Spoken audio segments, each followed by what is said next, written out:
Hello, this is Matthew Armstrong and welcome to stage 6 of the awakening process. Stage 6 is all about meditation, and meditation is absolute key to our awakening, absolute key. And the reason is because it takes us out of our programming, it takes us out of our belief systems and lets us see them for what they really are. They are illusions, and that's what meditation lets us see. It brings us into a very deep state of awareness where we tap into universal intelligence rather than the programs that have been given to us literally from before we were born.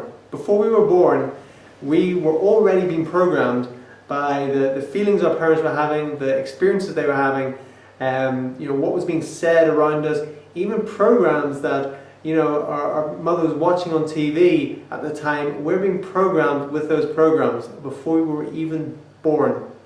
And that just carries on after we're born. We're like sponges as children, and by the time we're 6 or 7, we're like robots. We're completely programmed, told exactly what to believe, exactly how to think, what's right and wrong, what's good and bad, what good manners are, what are bad manners, all the cultural programming, what they tell you in school.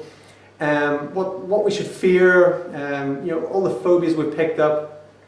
A lot of crazy stuff happens, throughout most people's childhoods. It says that 96% of families are dysfunctional, and so no matter who we are, no matter how great our childhood has been, no matter how wonderful our parents were, we were very, very sensitive as little kids, and even a disapproving glance, that can have an effect. That can have an effect, a lasting effect, throughout our lives.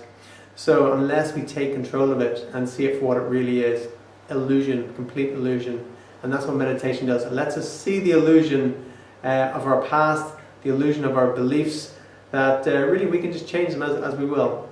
And like I said, it allows us to tap into universal intelligence. When we're meditating, we go into a very, very deep state, and when we're we have different brainwave states. Right now, I'm talking to you, probably you're in the same state, we're in beta brainwave state, and that allows us to interact the way we do. When we're maybe in a light sleep or a meditative state, very, very relaxed, we go into alpha state. When we're doing that waking time in the morning, when you're just waking or you're just dozing off, that's more like an alpha state. When we're dreaming, when we're sleep dreaming, that's more like a theta state. And then when we're in a deep, deep, deep, deep sleep, when there's no dream, nothing like that, that's when we're in delta state. And that's actually when we're completely connected to universal intelligence, but we're in such a deep sleep that we don't remember it. But when we meditate and we become very, very experienced and seasoned in meditation, then we tap into those deeper states of brain waves, and we tap into that delta state. And when we can tap into that delta state, when we're still conscious, still in our conscious mind, then that allows us to actually experience it in this reality with our 5 senses, experience the universal intelligence flowing through us. Meditation, it becomes very, very healing, both physiologically and psychologically. It allows for very, very deep healing of ourselves, for our psyche, for our physical self. And so just a very simple practice of 20 minutes twice a day is enough to get on that road. Do that for a few years, and we've really broken down a lot of the walls, a lot of the programming, and we start to be more of our authentic selves, to live from our heart, and all the phobias, the fears, they just start to go away. Because it's like, so what? Any phobia or any fear we have, it just comes down to so what. Once you get to that place, it's like, why do you want to do that? Oh well, I'm afraid in case I get rejected. So what? Well, then this would happen. So what? It all comes down to so what. Afraid of failure. I don't want to do this in case I fail. So what? So what if we fail? So what if we get rejected? So what if someone doesn't like us? So what if someone doesn't think that we're good enough? So what if we don't match up to someone's expectations? It's all just so what. And to get to that stage, meditation really helps to get to that stage. So if you have problems with fears and phobias and things, meditation really, really helps. And a disempowering belief I used to have is I used to think that you had to meditate for 8 hours a day, 6 to 8 hours a day, to get any real benefit. And you know, I from very early on in my years on this planet, studying martial arts and then studying Buddhism, and thinking that, well, I can get a bit of benefit, but to really get the benefit, I need to be meditating 6 to 8 hours a day, like the monks in the monastery do. And that was a complete disempowering belief, because it stopped me from doing so much meditation. But then a number of years ago, I had a meditation teacher, and he said to me, 20 minutes twice a day, that's all you need. And I went, oh, okay. And suddenly it changed my beliefs, and I started meditating twice a day. Not every day, but you know, that was my general thing, twice a day meditation. Sometimes once, but now it's twice. And any day I miss meditation, to me it's a complete missed opportunity. If I miss a day, it's like, that's a missed opportunity that I had to meditate. And it really is like top of my priorities. It was even Gandhi that said, he said, the busier my day, the more I meditate. You know, so that's saying something. You know, and what that's really saying is, he's saying that what meditation does, it gets him into a flow, so everything unfolds even better than it would if he didn't. So no matter how busy his day is, because it's a big excuse people have, I don't have time. You know, I don't have time to meditate. Of course, we all have the same amount of time. We all have 24 hours in a day, and we get to utilize that time relevant to our hierarchy of priorities, our hierarchy of values. So if you take meditation, you stick it up there as something that's really important to you, then you'll do it every day, and you'll get the benefits of doing it. Another excuse is, I don't know how to meditate. You know, people say, well, I don't know how to meditate, so I just don't do it. Very, very simple. Sit with your spine straight. Either, you know, if you're flexible, you can sit on the floor cross-legged, or just sit in a normal chair. Make sure your spine's straight.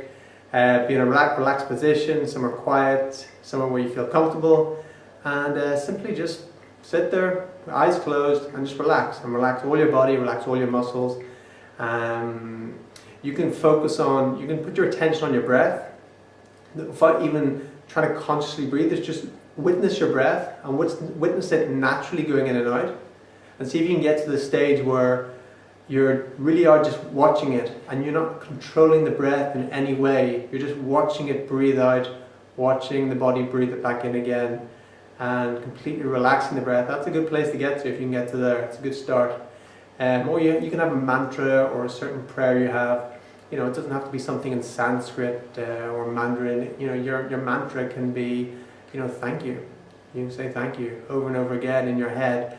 And you know, that keeps the focus on one thing, which is great for meditation. And it's good to put your attention here on the third eye with your eyes closed, you know, saying a mantra, or just being a witness, witnessing the thoughts passing in and out, witnessing the beliefs, and just seeing them for what they really are. Meditation puts you in the present, and in the present, that's where all your power is.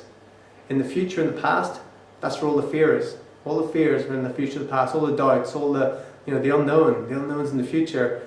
The unknown is something that, you know, we fear. You know, people fear the unknown. You know, the past, you know, it's an illusion. The regrets, all that, it doesn't exist.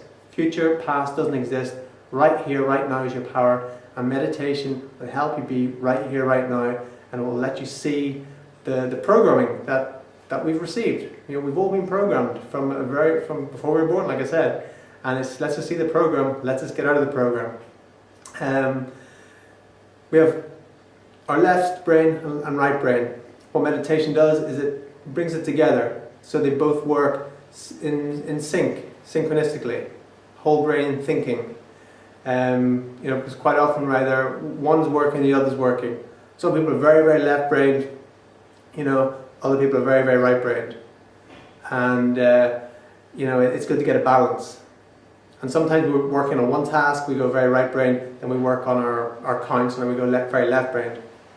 But if we can work on everything with this holistic thinking, then, you know, that's where genius happens. That's where genius happens. So meditation helps us move towards genius, and getting the two hemispheres of the brain, when they're not in sync, you know, that's where, you know, we think we're right and someone else is wrong, or you know, and that's where, you know, arguments come from.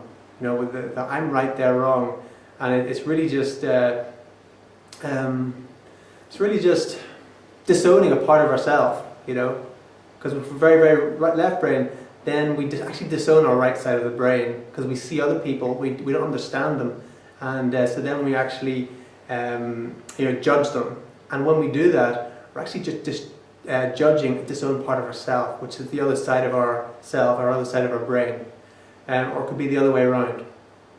So that's something that meditation will do. It will help to get the two sides of the brain in sync, so we stop seeing, you know, one person is wrong and another person is right, or one way is right, you know, one religion is right, another one wrong, or, you know, one country better than the other country. You know, all that stuff just starts to fall away. You know, arguments just become ridiculous. You know, the thought of even arguing with someone is just, you know, why would you even do it? It's just silly. To be honest, you know, once your brains start to come together, because you start to see everything as just, you know, you start to see the world differently. You start to see the world as, you know, everything just has its place. Everything has its place. Everyone has its place, and you start to move more into a flow. Because our mind's like a filter.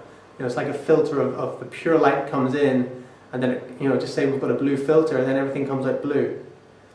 You know, but then someone else has a green filter, and everything comes out green. And then this blue and green filter come together, and one of them says no, it's blue, the other one says no, it's green. You know, who's right? It's just how they're filtering it. And so that's, you start to see more stuff like that, and it takes away a lot of you know, hardship out of life. It starts to, you know, take away friction and tension, and, you know, that's where the whole right and wrong thing, that's what causes the arguments, that's what causes the fights, that's what causes the wars, you know, right down to the microcosm to the macrocosm, right down from, you know, two people in a household to two countries fighting each other. And you know, this is the thing, if the whole world started meditating, you know, that's when we're moving towards you know, a more peaceful and more loving, and you know, a world where everything's in flow and everything is cooperating with each other rather than competing with each other. So that's it. You know, meditate, and, you know, there's no one way of meditating that's better than another way. You know, the same as there's no one religion that's better than another religion. You know, find one that works for you. That's the thing. You know, life is about not right or wrong, good or bad. It's what works, and specifically what works for you. And if something works for you, that's great, but it might not work for everybody. So find a form of meditation that works for you.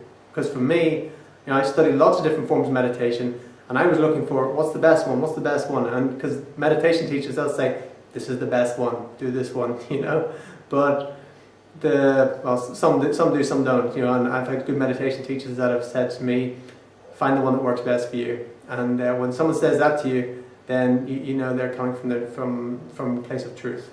So start meditating, and you know, leave us a comment below, and make sure, if you haven't already done so, subscribe and watch the previous awakening process videos, and look forward and make sure you check out the next ones. Okay, my name is Matthew Armstrong. See you next time.